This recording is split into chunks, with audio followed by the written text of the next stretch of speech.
Oui, j'ai le privilège et je dois dire, je l'assume pleinement. C'est mon grand frère, c'est le grand frère aussi de Guy, mais c'est mon grand frère et j'ai envie de dire qu'en l'écoutant régulièrement, presque systématiquement, j'ai l'impression un petit peu d'avoir en quelque sorte d'être à l'écoute de l'histoire politique de l'Afrique. Ahmad Dansoko, Guy l'a dit, a un parcours politique exemplaire depuis 40 ans, 45 ans, exemplaire, exemplaire. Et justement, c'est à travers ce parcours exemplaire qui a été le sien qu'il a rencontré, c'est bien ça, grand, Laurent Gbagbo il y a 20 ans, hein, il y a 20 ans, l'a croisé et bien évidemment l'a accompagné essentiellement dans les dernières années de son combat. Et c'est pour ça peut-être que ce qu'il va nous dire va beaucoup comment dirais-je, nous instruire hein, sur les tenants et les aboutissants sans aucun doute de la situation actuelle.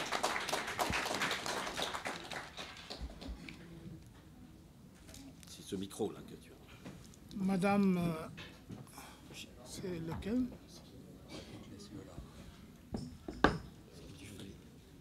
Madame Jacqueline Chamois. Messieurs et mesdames,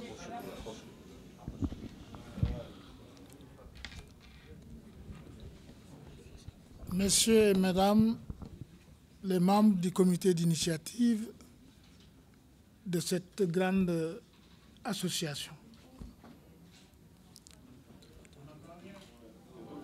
Ah.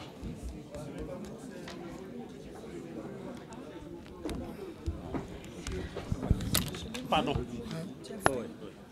Voilà, je tiens, monsieur le ministre, je le tiens. Je dis donc, Madame Jacqueline Chamois et les membres du bureau des initiateurs de cette importante association. Mesdames et messieurs, nous sommes présents à un événement considérable.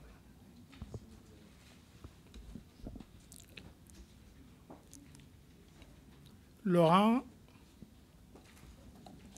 l'histoire en a ainsi décidé, est parmi les plus grands de l'Afrique. De Lumumba à Nkrumah. Parce que son destin est tout à fait égal à celui que ces hommes ont assumé. Ils avaient une conscience claire de ce qu'il faut faire pour libérer nos pays. Et malgré l'adversité, ils ont tenu jusque parfois au sacrifice de leur vie. C'est un miracle que Laurent soit encore en vie.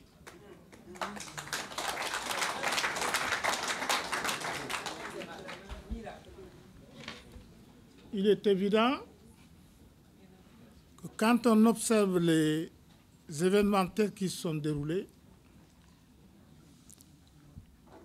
ici même en France, la décision avait été prise de ne jamais lui permettre, même avec un soutien populaire incontestable, de ne jamais permettre à Laurent de diriger la Côte d'Ivoire. C'est dès l'origine qu'ils s'y sont opposés. Ça s'est vu à Makoussi, la position française. Le coup d'État a été inspiré par eux parce que justement, ils ont réalisé que le travail de Laurent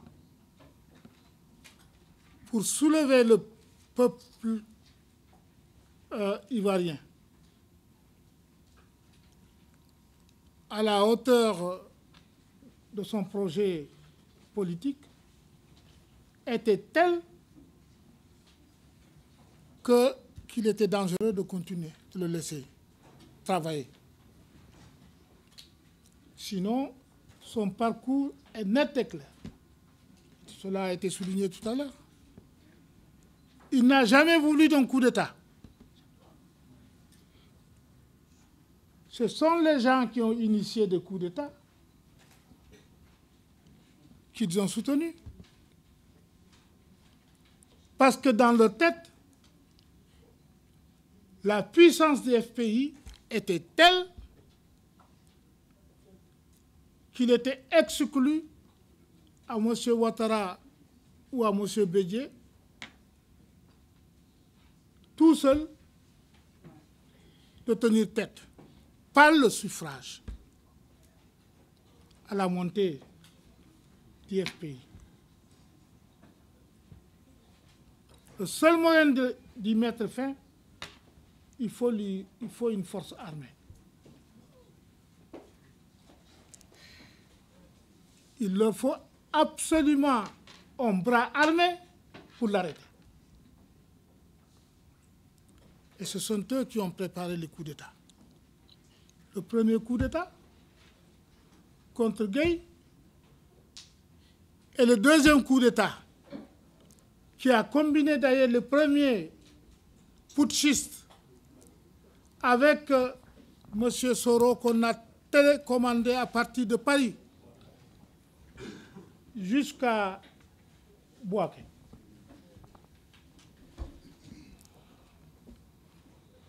Ce sont les Français. Je le dis ici, j'ai été décoré de la Légion d'honneur par Hollande,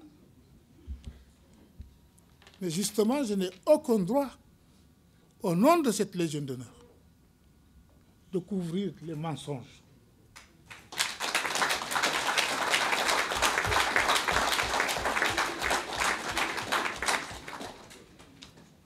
C'est d'ici que tout a été préparé. Au niveau de la CEDEAO, les choses étaient claires. La résolution est là. Tout le monde peut la lire aujourd'hui encore. Tout était clair. À Accra, la décision avait été prise de mettre un terme au soulèvement armé de Soro et de ses hommes. Non? C'est la décision qui avait été prise. Mais Wade venait d'être élu président de la CEDEAO. Il n'a eu comme mandat. Parce que tous les autres ont fait 2 mandats, lui, il a eu un mandat. Parce qu'à la fin du mandat, tous étaient conscients qu'il était au service d'autres choses. Mais c'est lui qui leur a dit les avions du Nigeria étaient prêts à aller les bombarder. C'est lui qui a dit non, je viens d'être élu, laissez-moi, je vais parlementer, je vais discuter avec les putschistes. Ils vont laisser. Ils vont rentrer dans l'ordre. Au lieu de cela, bon, ils ont, pour désarmer le Nigeria, il avait déjà conclu avec Chirac que pour entraîner le Nigeria dans le complot,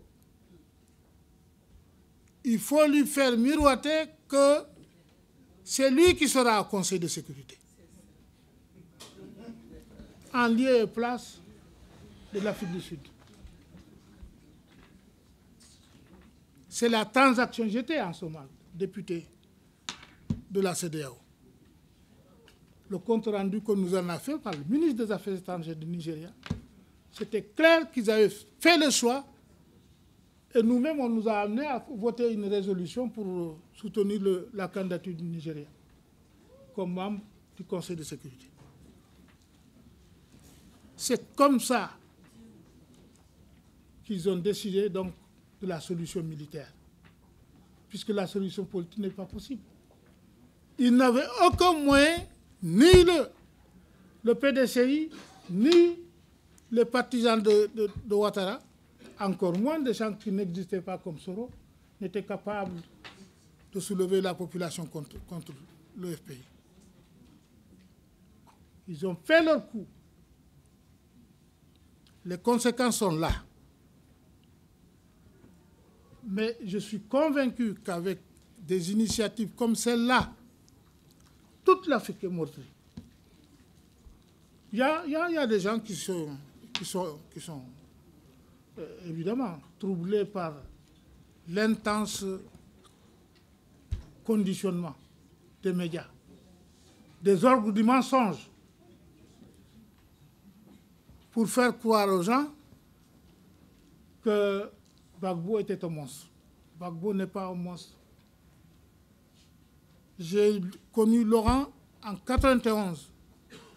Je venais de rentrer dans le gouvernement, c'était à un séminaire sur l'urbanisme dont j'étais chargé au Sénégal. Ça faisait plus de 20 ans que je n'ai pas mis le pied en Côte d'Ivoire. Parce que j'en avais été chassé. En 1961, j'étais étudiant.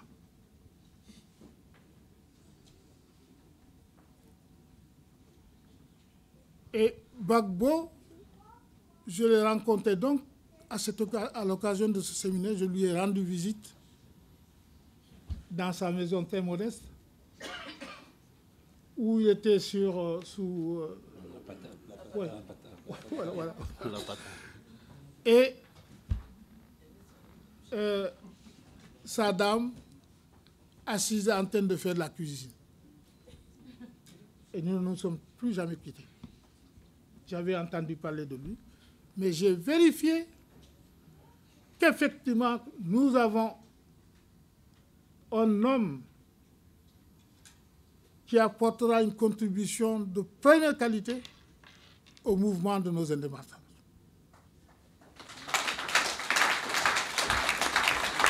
Quelqu'un a parlé tout à l'heure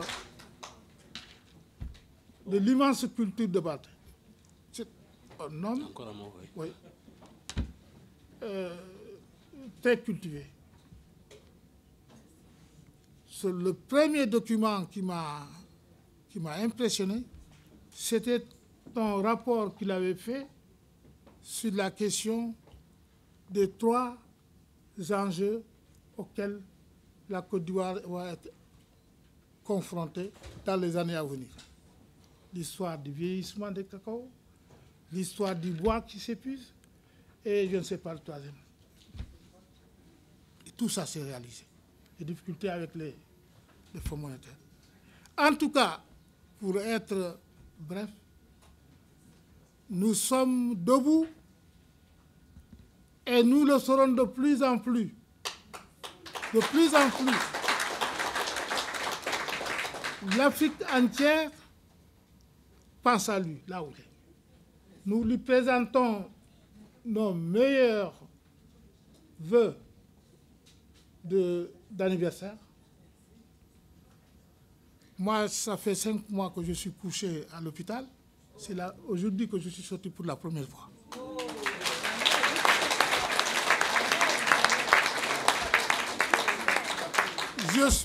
Parce que c'est Gbagbo. Parce que c'est Gbagbo, nous mènerons ce combat jusqu'au bout. Il sera libéré. Félicitations. Merci. Merci, monsieur le ministre. Merci.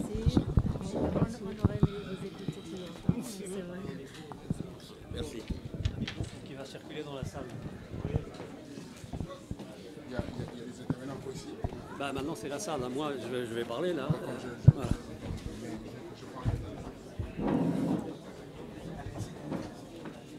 Oui. Je m'excuse beaucoup, mais je ne voulais pas que tu prennes de quoi? Vas-y. Avec Guy Laberté. Il faut que tu rendes ma présence ici. Oui, oui.